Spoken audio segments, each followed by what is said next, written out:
Sesungguhnya Fir'aun telah berbuat sewenang-wenang di muka bumi dan menjadikan penduduknya berpecah belah. Dia bertindak semena-mena, lalim, melampaui batas, lebih mementingkan kehidupan dunia dan berpaling dari ketaatan Rob yang Maha Tinggi. Fir'aun memecah menjadi banyak sekali golongan dan kelompok dan menindas sebagian di antara mereka. Fir'aun menindas Bani Israel yang berasal dari keturunan Nabi Yakub. Saat itu, mereka adalah penduduk bumi terbaik.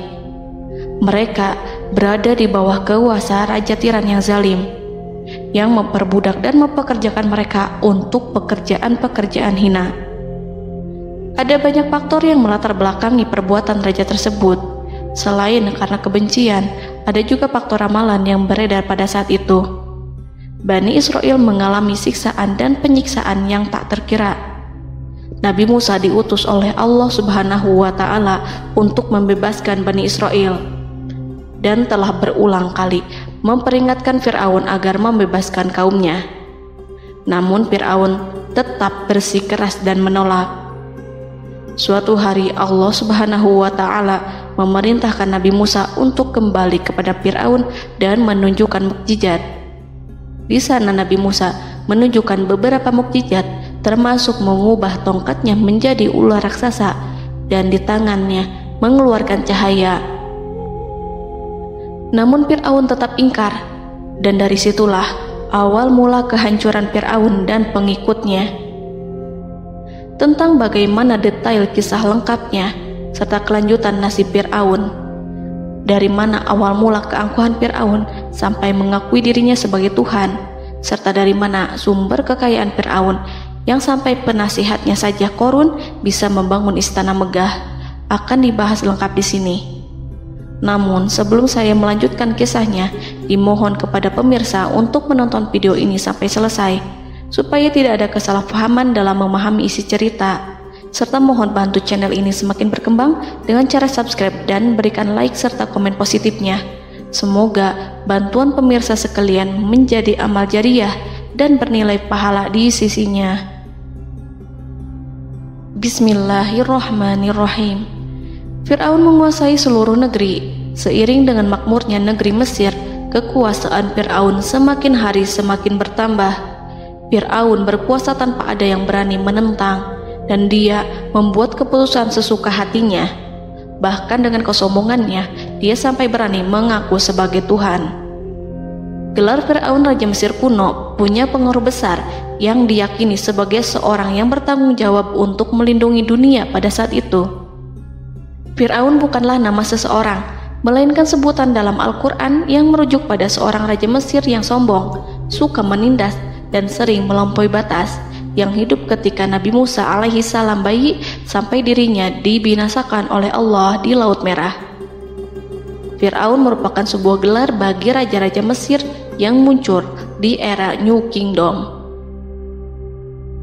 Pendapat Syekh Abdurrahman As-Sadi mengatakan bahwa Fir'aun merupakan gelar yang diberikan kepada raja-raja Mesir, sebagaimana Raja Babil disebut Namrud, Raja Habasyah disebut An-Najasyi, Raja Yaman disebut Al-Qil, atau Raja Persia yang disebut Kisra, penguasa Roma yang dijuluki Kaisar. Sebutan Fir'aun dalam Al-Quran ini menjurus pada Raja Mesir yang hidup pada tahun 1527 sampai 1407 sebelum Masehi. Fir'aun dikhususkan untuk menyebut penguasa Mesir yang membangkang dan tidak beriman kepada Allah Subhanahu wa Ta'ala, sedangkan yang beriman kepadanya dikenal dengan nama Malik, yang saat itu hidup di zaman Nabi Yusuf alaihi salam. Sebagian ahli sejarah mengatakan bahwa penguasa Mesir pada masa Nabi Yusuf disebut Al-Malik atau Raja, tidak disebut Fir'aun, karena kedua penguasa ini berbeda asal daerahnya. Penguasa Mesir pada masa Nabi Yusuf berasal dari Mesir pesisir, sehingga mudah untuk menerima perubahan. Sedangkan Fir'aun pada masa Nabi Musa berasal dari pedalaman Mesir yang mempunyai watak dan karakter keras serta kolot, dan tidak mudah menerima orang-orang di luar kalangan mereka. Dari keterangan di atas dipahami kenapa penguasa Raja Mesir pada masa Nabi Yusuf percaya kepada Nabi Yusuf dan mengikuti agama Nabi Yusuf, yaitu Islam. kemudian diikuti oleh rakyatnya. Sebagian ahli sejarah menyamakan Fir'aun dengan Mas'ab ibnu Royan. Ada pula yang menyatakan bahwa Fir'aun anaknya Walid ibnu Mas'ab ibnu Royan dari salah satu kaum Ad. Para Fir'aun Mesir kuno memperoleh kekayaan dan membangun kerajaan mereka yang megah melalui berbagai sumber. Beberapa sumber utama kekayaan dan pembangunan kerajaan Fir'aun adalah sumber daya alam. Mesir kuno diberkati dengan sumber daya alam yang melimpah, termasuk emas, tembaga, dan batu mulia yang ditambang dari wilayah gurun dan lembah. Sungai Nil juga menyediakan tanah yang subur untuk pertanian yang menjadi dasar ekonomi Mesir kuno. Air yang sangat penting ini memungkinkan kota-kota tumbuh di tengah gurun. Lonjakan air dan nutrisi itu mengubah lembah Nil menjadi tanah pertanian yang produktif. Menurut Organisasi Pangan dan Pertanian PBB, petani Mesir kuno adalah salah satu kelompok pertama yang melakukan pertanian dalam skala besar, menanam tanaman makanan seperti gandum, serta tanaman industri seperti rami untuk membuat pakaian. Sungai Nil mengalir ke utara sejauh 4.160 mil dari timur tengah Afrika ke Laut Tengah, yang memberikan Mesir kuno tanah subur dan air untuk irigasi. Untuk memaksimalkan pemanfaatan air Sungai Nil, petani Mesir kuno mengembangkan sistem irigasi cekungan. Mereka membangun jaringan tanggul berbahan tanah untuk membentuk cekungan. Kemudian mereka menggali saluran untuk mengarahkan air banjir ke dalam cekungan, di mana air akan menggenang selama sebulan hingga tanah jenuh dan siap untuk ditanami. Selain itu, Sungai Nil dapat dimanfaatkan untuk mengangkut material proyek-proyek konstruksi. Untuk mendapatkan manfaat dari Sungai Nil, orang yang tinggal di tepi sungainya harus mencari cara mengatasi banjir tahunan sungai ini. Untuk memprediksi apakah mereka akan menghadapi banjir yang bisa mengakibatkan panen buruk, orang Mesir kuno membangun nilometer atau pilar batu dengan tanda menunjukkan tingkat air. Mereka mengembangkan keterampilan dan teknologi baru dari pertanian hingga pembuatan perahu dan kapal. Sungai Nil juga merupakan rute transportasi penting karena memainkan peran sentral dalam peradaban Mesir kuno. Orang Mesir menjadi ahli dalam membangun perahu dan kapal untuk mengangkut berbagai barang, termasuk ternak, sayuran, ikan, roti, dan kayu. Mesir kuno memiliki perdagangan yang berkembang dengan wilayah Afrika Timur dan Tengah serta Mediterania Timur. Perdagangan ini tidak hanya mencakup barang-barang mewah, tetapi juga bahan pangan dan bahan baku. Fir'aun juga memiliki semua tanah di Mesir dan mengumpulkan pajak dari rakyatnya. Raja Fir'aun juga memperlakukan rakyat dengan kejam tanpa belas kasihan. Ia memeras pajak yang tinggi dan menjadikan kaum Bani Israel sebagai budak kerajaan. Mereka juga menerima upeti dari negara-negara yang dikalahkan atau ingin menjaga hubungan baik dengan Mesir. Bahkan Fir'aun juga memiliki proyek konstruksi untuk membangun struktur megah seperti piramida, kuil, dan monumen yang tidak hanya menunjukkan kekuasaan dan kekayaan mereka, tetapi juga berfungsi sebagai pusat administrasi dan agama. Proyek-proyek ini seringkali menggunakan tenaga kerja dari rakyat yang bekerja selama musim banjir. Kekayaan dan kerajaan megah Fir'aun merupakan hasil dari pengelolaan sumber daya yang efisien, eksploitasi sumber daya alam, dan kebijakan ekonomi yang cerdas. Ini semua mencerminkan kemajuan teknologi, organisasi sosial, dan kekuatan politik Mesir kuno. Kekayaan para Fir'aun Mesir kuno memang sangat luar biasa dan telah menjadi topik penelitian dan kekaguman selama berabad-abad. Fir'aun juga dikenal karena kehidupan mewah mereka. Sebagai penguasa Mesir kuno, Fir'aun hidup dengan kekayaan dan kemewahan yang hampir tak terbayangkan, yang mencerminkan kekuasaan dan status mereka. Mereka menghiasi diri mereka dengan aksesoris yang rumit dan gemerlap, serta mengenakan simbol otoritas dan kekuasaan tradisional. Dan Allah memberikan kepada Fir'aun berupa istidratuhul afiyah, yakni hidup sekian lama tanpa pernah merasakan sakit. Allah Subhanahu wa Ta'ala mengaruniai Fir'aun untuk bisa hidup selama 400 tahun tanpa sakit. Tentu hal tersebut sudah menjadi kehendak Allah Subhanahu wa Ta'ala, maka tidak ada satupun manusia yang bisa menghalangi, bahkan bagi seorang Fir'aun sekalipun yang terkenal dengan kezalimannya. Namun dengan karunia-Nya yang diberikan Allah tersebut bukannya menjadikan Fir'aun sebagai manusia yang bersyukur, tetapi malah membangkitkan kesombongan dan kesesataannya. Dan puncak kesombongan Fir'aun juga dicatat Al-Quran sebagai penguasa tangan besi dan manusia yang pernah mengaku Tuhan. Aku adalah Tuhan kalian yang maha tinggi. Quran Surat An-Najiat ayat 24. Fir'aun hidup selama 446 tahun. Selama hidupnya, Fir'aun memiliki tubuh yang sehat dan bugar tanpa pernah mengalami sakit, meski hanya berupa pusing atau flu sekalipun. Fir'aun bahkan tidak pernah merasakan kelelahan.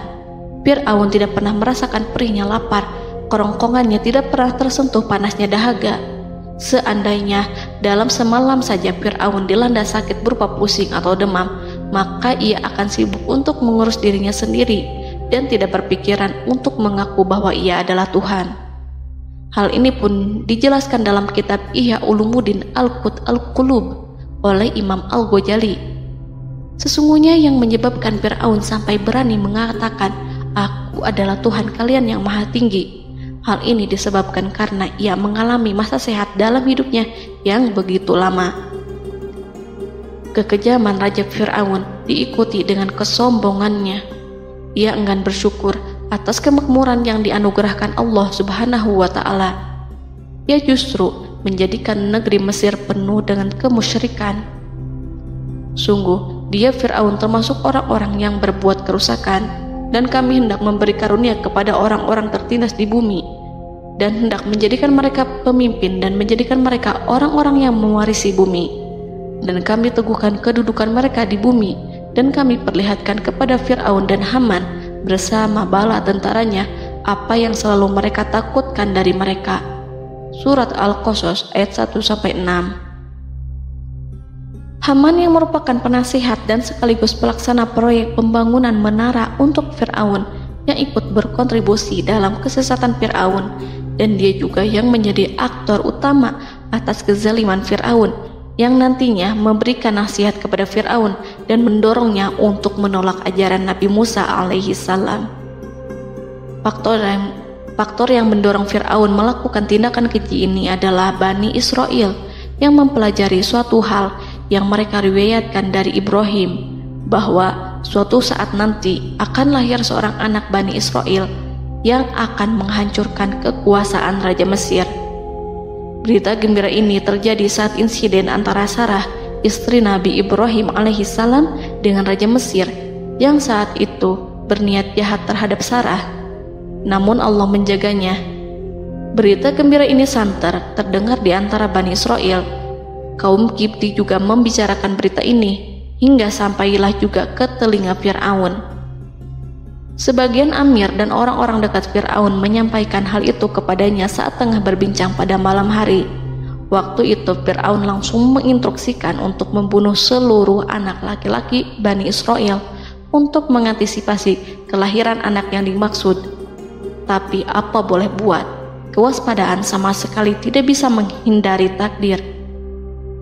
Suatu ketika Fir'aun bermimpi seakan-akan api datang dari arah Baitul Maqdis lalu membakar semua rumah Mesir dan seluruh kaum Kipti. Namun, api tersebut tidak membahayakan Bani Israel. Saat bangun, Fir'aun merasa takut oleh mimpi itu. Ia kemudian mengumpulkan seluruh paranormal dan tukang sihir. Fir'aun bertanya kepada mereka terkait mimpi itu. Mereka berkata, akan lahir seorang bayi laki-laki dari kalangan Bani Israel yang akan menghancurkan penduduk Mesir. Sebab itulah Fir'aun memerintahkan untuk membunuh anak laki-laki dan membiarkan hidup anak perempuan. Fir'aun sangat mewaspadai agar Musa tidak lahir, hingga menunjuk sejumlah laki-laki dan dukun beranak berpatroli memeriksa para wanita hamil dan mendata waktu kelahiran mereka. Jika ada yang melahirkan anak laki-laki, si bayi langsung disembelih oleh para algojo seketika itu juga. Allah berfirman, kami mengilhamkan kepada ibu Musa, susuilah dia Musa, jika engkau khawatir atas keselamatannya, hanyutkanlah dia ke sungai Nil dalam sebuah peti yang mengapung. Janganlah engkau takut dan janganlah pula bersedih. Sesungguhnya kami pastikan mengembalikan kepadamu dan menjadikan sebagai salah seorang rasul. Surat Al-Qasas ayat 7. Pada saat itu, ibu Musa yang bernama Ayarika, ada juga yang menyebut Ayah Zakat, merasakan kesedihan yang amat dalam dan sudah mengantisipasi sejak pertama kali mengandung Musa. Kehamilannya ini memang tidak terlihat. Harun lahir pada tahun ketika hukuman mati bagi lelaki tidak berlaku, sementara Musa lahir pada tahun di mana bayi laki-laki harus dibunuh.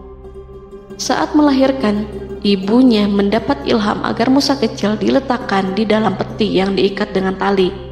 Rumahnya tepat di hulu sungai Nil.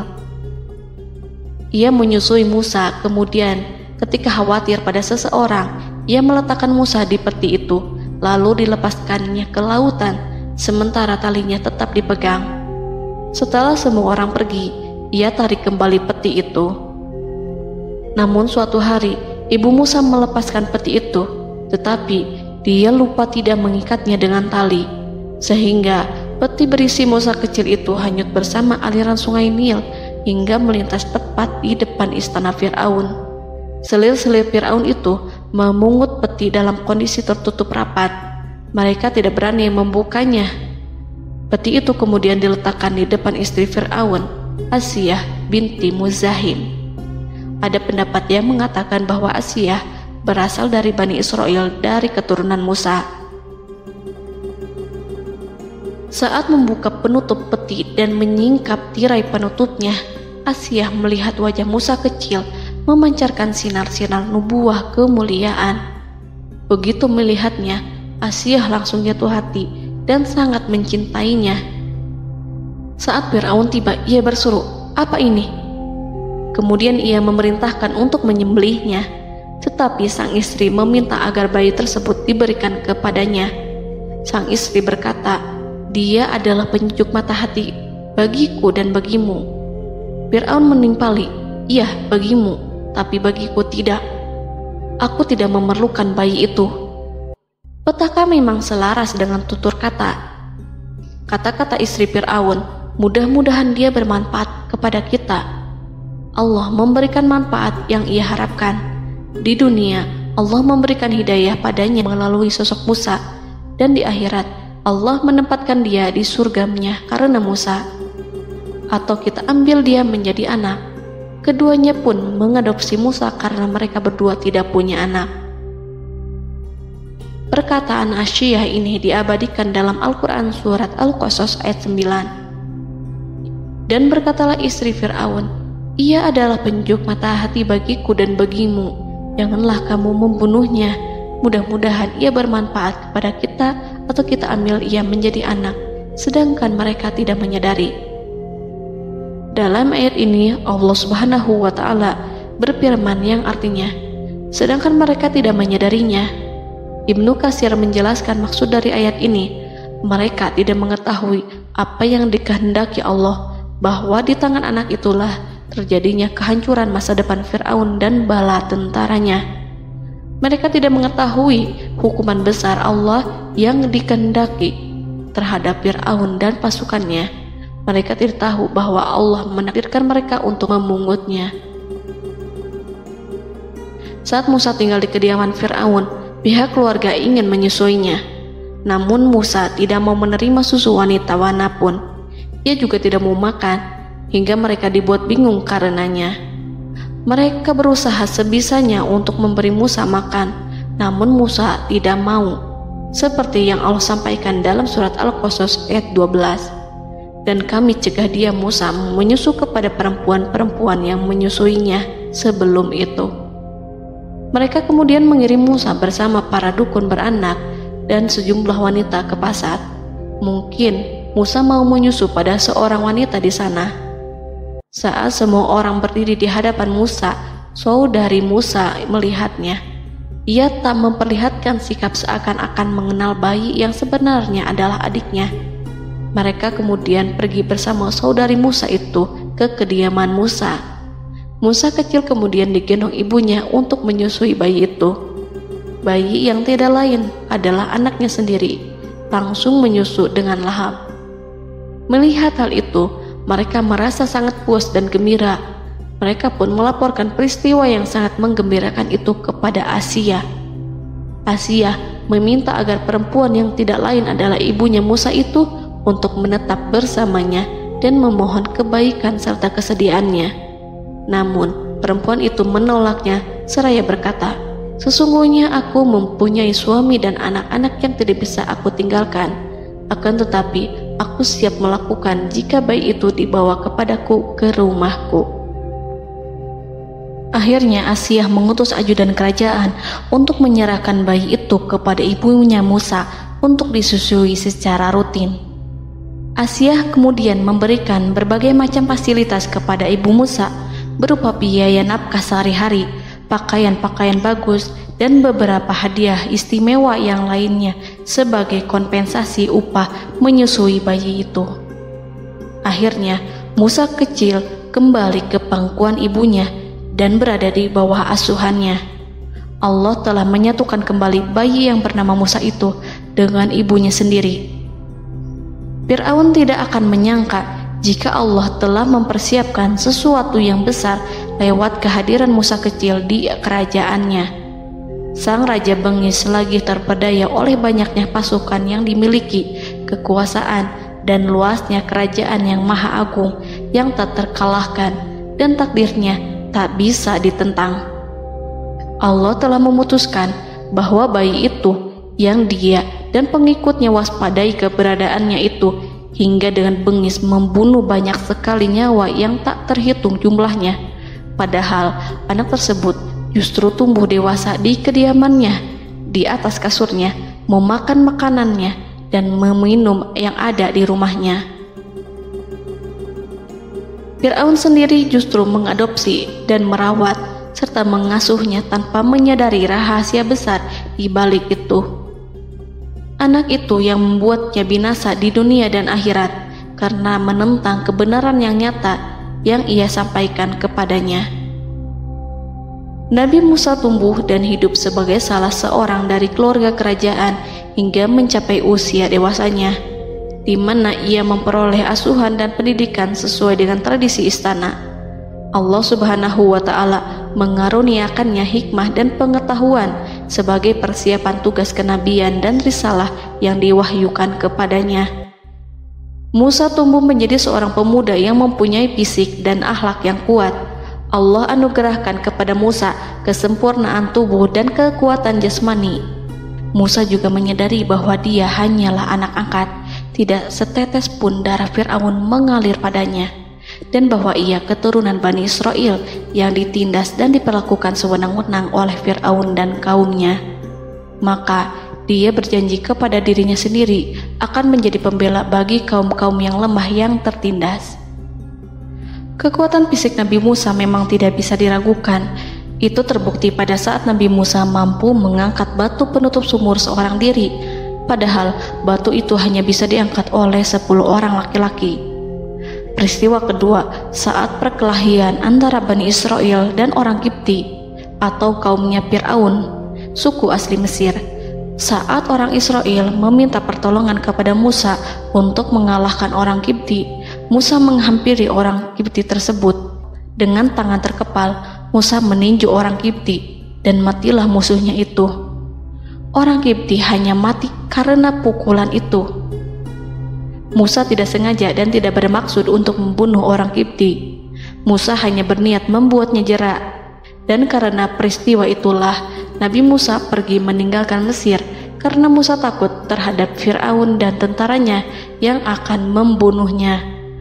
Karena jika mereka tahu bahwa Musa membunuh orang Kipti demi membela salah seorang Bani Israel, akan membuat Fir'aun dan pengikutnya mencurigai bahwa Musa memang berasal dari Bani Israel, dan pada akhirnya akan memicu sebuah permasalahan besar.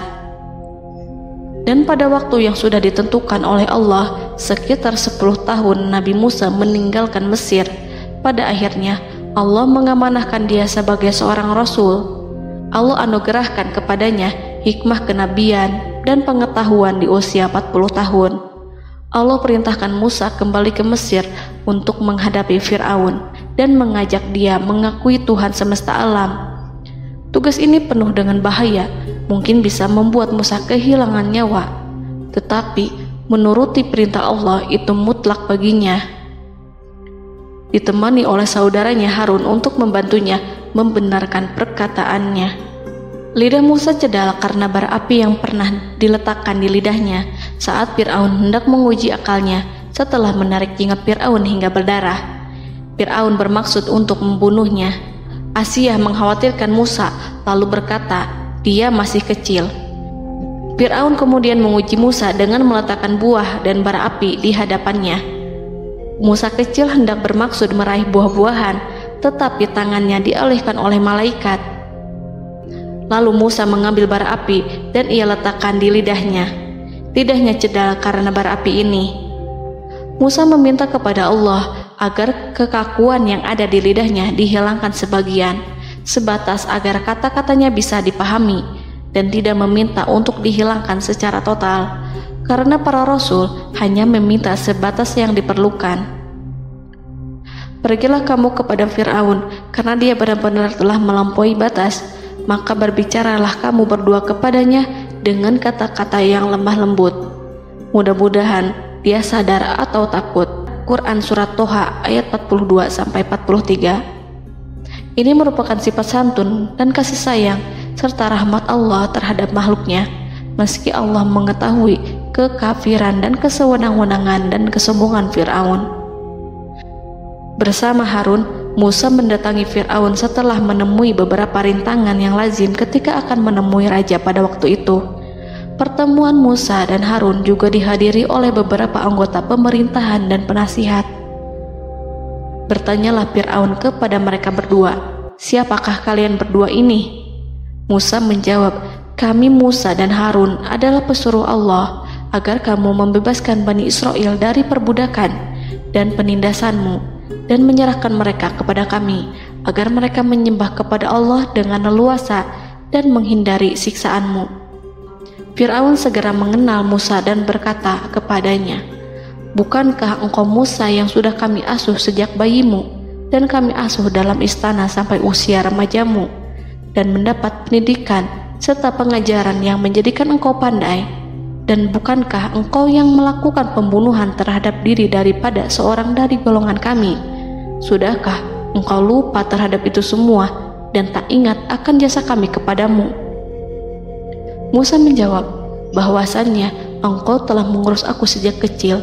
Itu bukanlah jasa yang dapat kamu banggakan, karena jatuhnya aku pada tanganmu akibat dari kekejaman dan kezalimanmu tatkala engkau memerintah agar orang-orangmu menyembelih setiap bayi laki-laki yang lahir, sehingga ibuku membiarkanku mengapung di sungai Nil dan aku dipungut oleh istrimu, sehingga selamatlah aku dari pengejaranmu dan penyembelihanmu.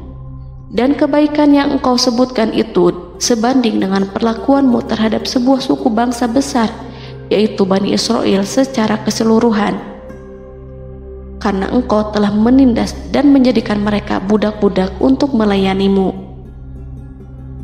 Dan mengenai pembunuhan itu merupakan kehilafanku, lalu aku lari darimu karena aku takut kepadamu. Namun peristiwa itu merupakan rahmat dan hikmah yang terselubung bagiku, sebab dalam perantauanku setelah aku melarikan diri dari negerimu ini, Allah Subhanahu wa Ta'ala mengaruniakanku dengan hikmah ilmu dan mengutus aku sebagai rasul. Maka dalam rangka tugasku sebagai rasul, datanglah aku kepadamu atas perintah Allah untuk mengajak engkau dan kaummu untuk menyembah Allah dan meninggalkan kezaliman serta penindasanmu terhadap Bani Israel yang kau pekerjakan dan perbudak mereka untuk melakukan pekerjaan dan melayanimu. Fir'aun bertanya, siapakah Tuhan yang engkau sebut-sebut itu, hai Musa? Adakah Tuhan di atas bumi ini selain aku yang patut disembah dan dipuja? Musa menjawab, ya, yaitu Tuhanmu dan Tuhan nenek moyangmu, serta Tuhan alam semesta. Fir'aun bertanya, siapakah Tuhan alam semesta itu? Musa menjawab, ialah Tuhan langit dan bumi, dan segala yang ada di langit dan di bumi. Berkatalah Fir'aun kepada para penasehatnya dan para pembesarnya, sesungguhnya Rasul yang diutus kepada kamu ini adalah seorang yang gila. Kemudian ia balik bertanya kepada Harun dan Musa, siapakah Tuhan kamu berdua? Akulah Tuhanmu yang paling tinggi. Surat An-Najiat ayat 23-24. Dan Fir'aun berkata, wahai para pembesar kaumku, aku tidak mengetahui ada Tuhan bagimu selain aku. Quran Surat Al-Qasas ayat 38. Fir'aun menentang, padahal ia tahu bahwa ia adalah hamba yang diatur, dan Allah lah yang menciptakan dan memberi bentuk rupa. Dan mereka mengingkarinya karena kezaliman dan kesombongannya, padahal hati mereka meyakini kebenarannya. Maka perhatikanlah bagaimana kesudahan orang-orang yang berbuat kerusakan. Quran Surat An-Naml ayat 14. Fir'aun beralih memakai kekuasaan dan wibawa yang ia miliki. Fir'aun berkata, jika engkau menyembah Tuhan selain aku akan memasukkanmu ke dalam penjara. Musa berkata, apakah engkau akan melakukan itu sekalipun aku tunjukkan kepadamu suatu bukti yang nyata? Fir'aun menjawab, tunjukkanlah sesuatu yang nyata itu. Maka Musa melemparkan tongkatnya. Tiba-tiba tongkat itu menjadi ular besar, dan Musa mengeluarkan tangan dari dalam bajunya. Tiba-tiba tangan itu menjadi putih bercahaya. Saking ketakutannya hingga membuat Fir'aun terkena diare. Dalam sehari lebih dari 40 kali buang air.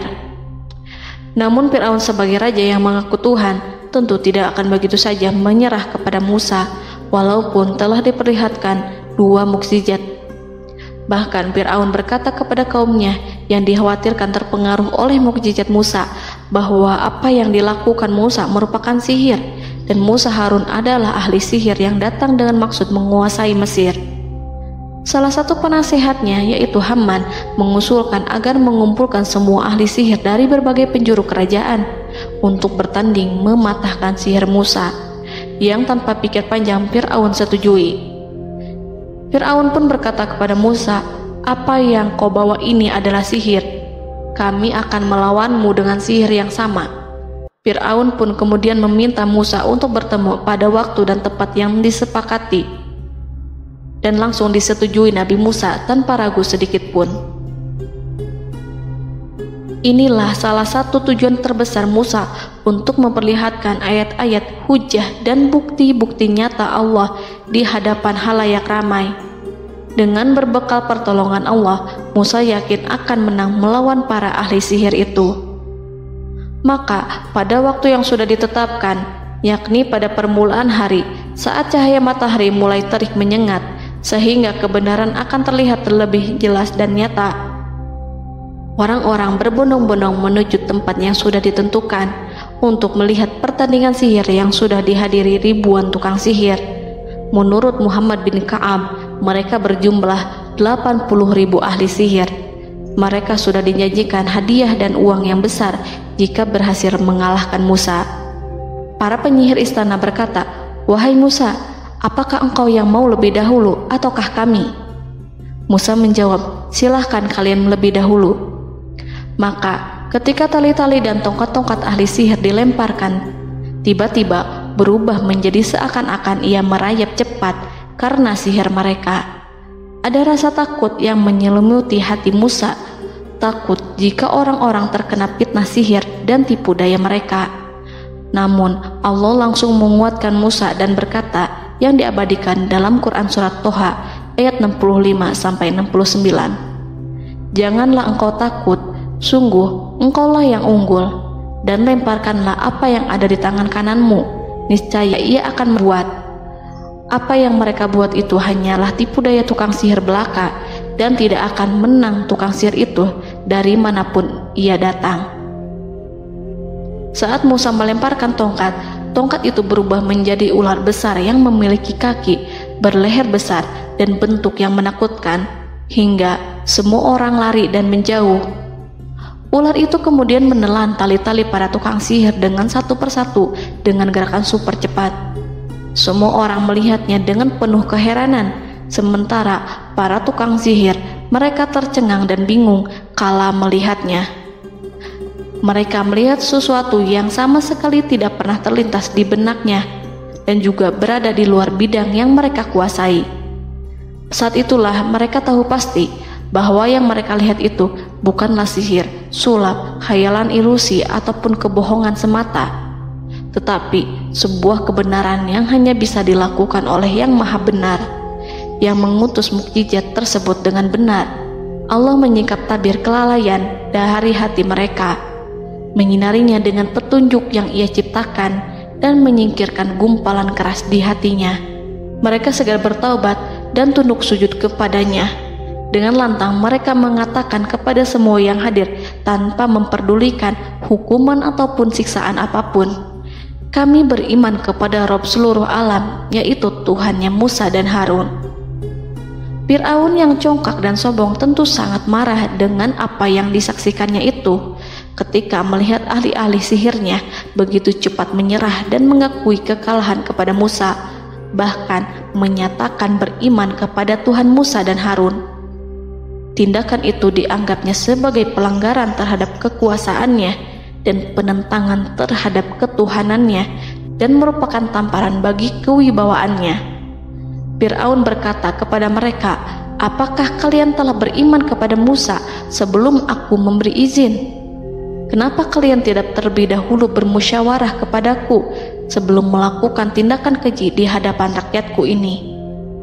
Dia itu pemimpinmu yang mengajarkanmu sihir, dan bukankah ini adalah persengkongkolanmu terhadapku? Musa dapat mengalahkan kamu sebab ia mungkin merupakan guru dan pembesar yang mengajari sihir kepadamu, dan kamu telah mengaturnya, dan sandiwaramu ini tak akan kubiarkan. Akan kupotong tangan dan kakimu secara bersilang, dan sungguh aku akan salib kamu pada pangkal pohon kurma sebagai balasan dan hukuman atas pengkhianatanmu ini." Walaupun melihat langsung kebenarannya, Fir'aun tetap tidak percaya. Dia tidak suka keyakinan para penyihir terhadap Musa.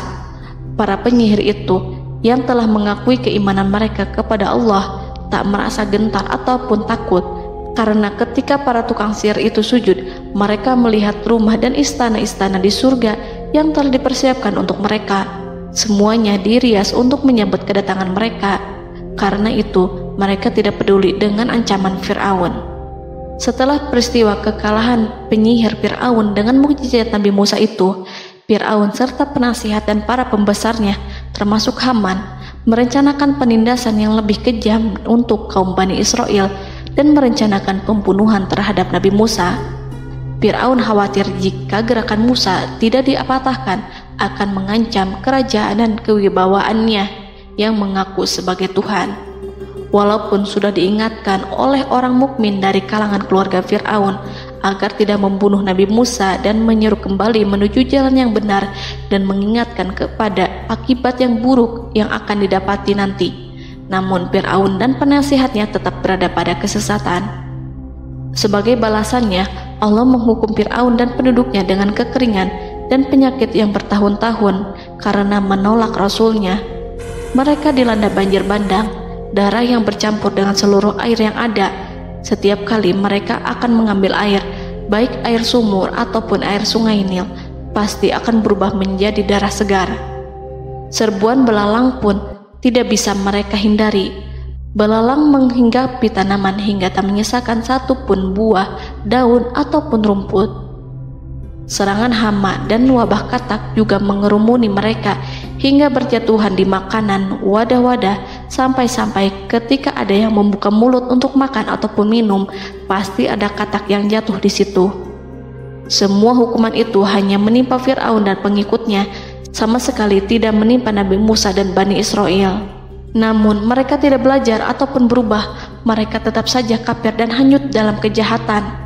Setiap kali Allah timpakan hukuman kepada Fir'aun dan pengikutnya, mereka bersumpah dan berjanji kepada Musa untuk beriman. Namun ketika hukuman itu dihilangkan, mereka ingkar janji berpaling dan kembali kepada keburukan seperti sedia kala. Dari semua penderitaan ini, Allah perintahkan Musa membawa pengikutnya keluar dari Mesir, memulai perjalanan berbahaya antara hidup dan mati. Setelah mengetahui keberangkatan Nabi Musa dan Bani Israel, Fir'aun bersama tentaranya bergerak untuk membantai mereka. Dengan pasukan besar yang berjumlah lebih dari 1.600.000 personil, ditambah 100.000 ekor kuda berwarna hitam legam, Fir'aun berhasil mengejar rombongan Nabi Musa yang saat itu berjumlah 600.000 prajurit di pantai Laut Merah saat matahari terbit. Pasukan Fir'aun mengepung mereka dari semua arah. Di belakang mereka ada tentara Fir'aun yang kejam, sementara di hadapan mereka Laut Merah yang membentang luas. Kala situasi kian genting dan Fir'aun beserta seluruh pasukannya mendekat dengan kesungguhan hati, diperkuat dan persenjataan, juga dengan amarah dan kedengkian, penglihatan tidak menetap mengarah ke suatu tujuan, dan hati naik menyesak sampai ke tenggorokan.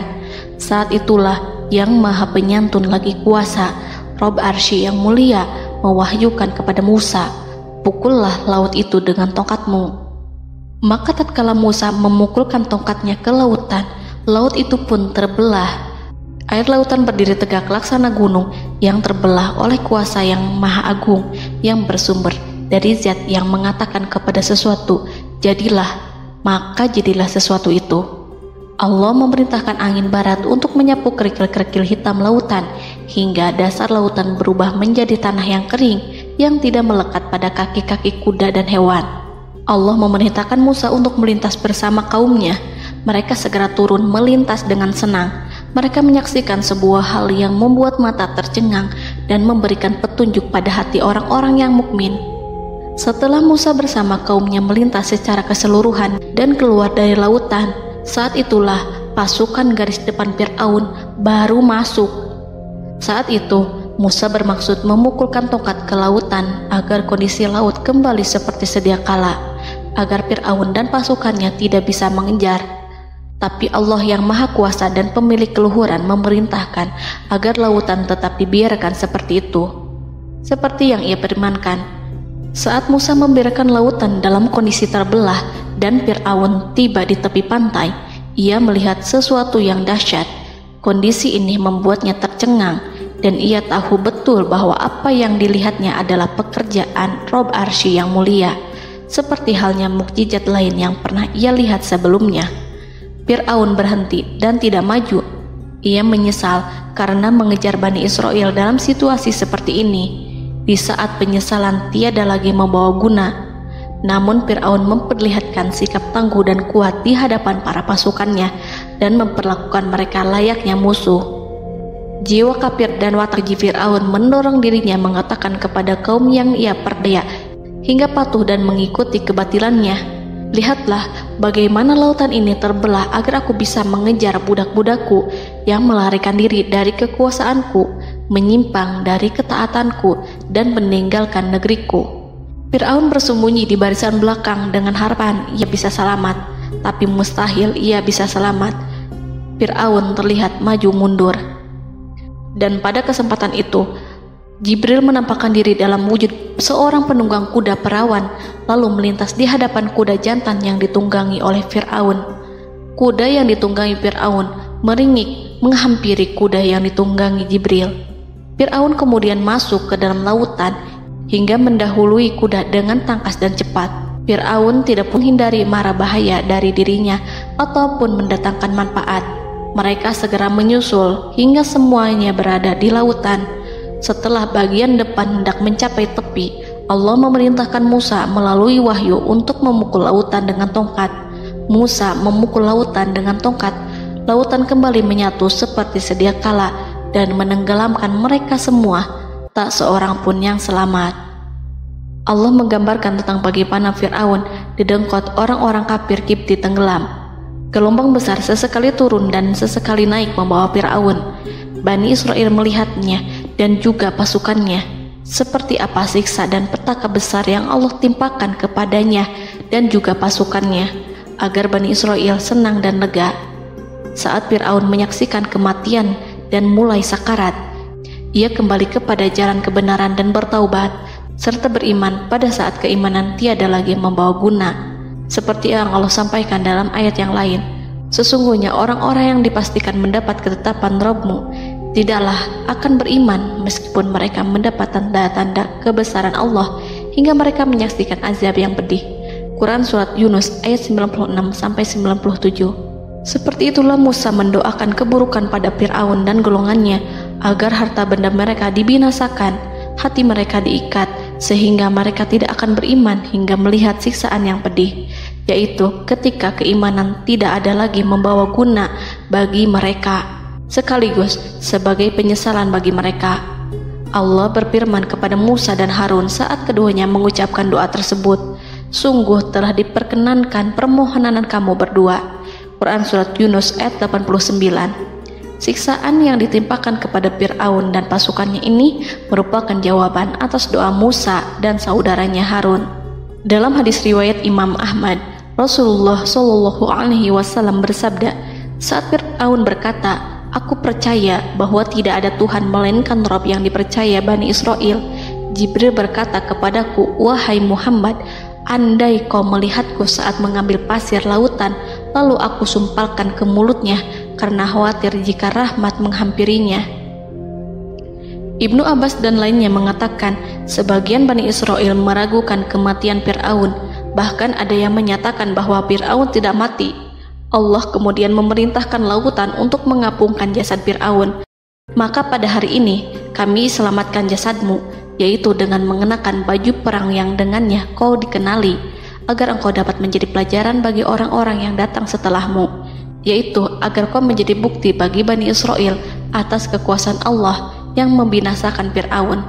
Karena itu, sebagian salaf membaca, kemungkinan yang dimaksud adalah kami menyelamatkan jasadmu beserta baju perangmu agar kau menjadi pelajaran bagi orang-orang setelahmu dari kalangan Bani Israel, dan mereka tahu bahwa kau telah binasa.